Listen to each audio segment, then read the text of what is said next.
Επόμενο αυτοκίνητο. Audi S3 Takis 0400. P16A Workshop, PPM Exhaust, ρεκτικές αμαρτζής, Electronics. 0400 φυσικά.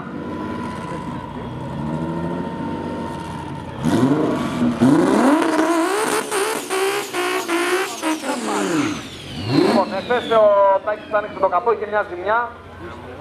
Όλο το βράδυ είχαν πέσει πάνω, φτιάξαν τα μάξι. Είναι εδώ έτοιμο πόλεμο.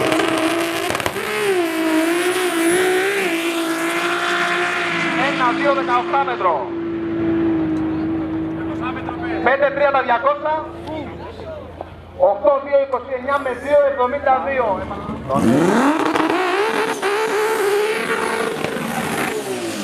Αυτό λέγεται αντρικό burnout. Αυτό λέγεται ότι δεν χρειάζεται τα αυτοκίνητα όπως έχω ξαναπεί. Έτσι. Ας βάλει 4 λάθη να πάμε να κάνουμε κανένα παντιλίκι.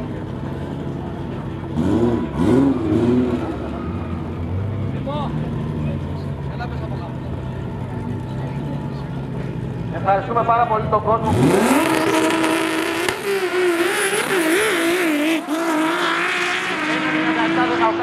Ο άνθρωπος είναι άρρωστος, έτσι. 5-4 για τα 200 μέτρα. Έλα, ήρθε. 8-2-28 με 278 χιλιόμετρα. Αν πάει ευθεία αυτό το αμάξι,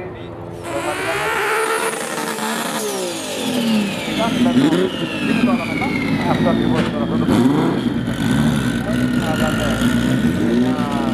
μαγική θα έλεγα, στο μερό το αφεντήσει, όπως και το αφεντήσει βέβαια.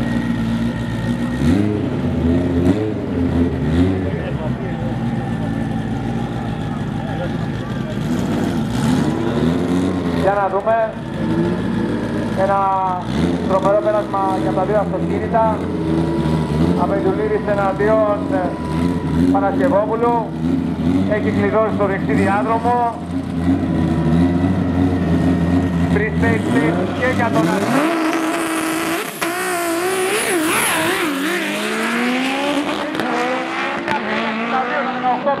Φύγει πολύ καλά ο Τάκης. 5-1 με 6-5 και θα τερματίσει ο κύριος Παρασκευόπουλος 7-9 και 280 χιλιόμετρα.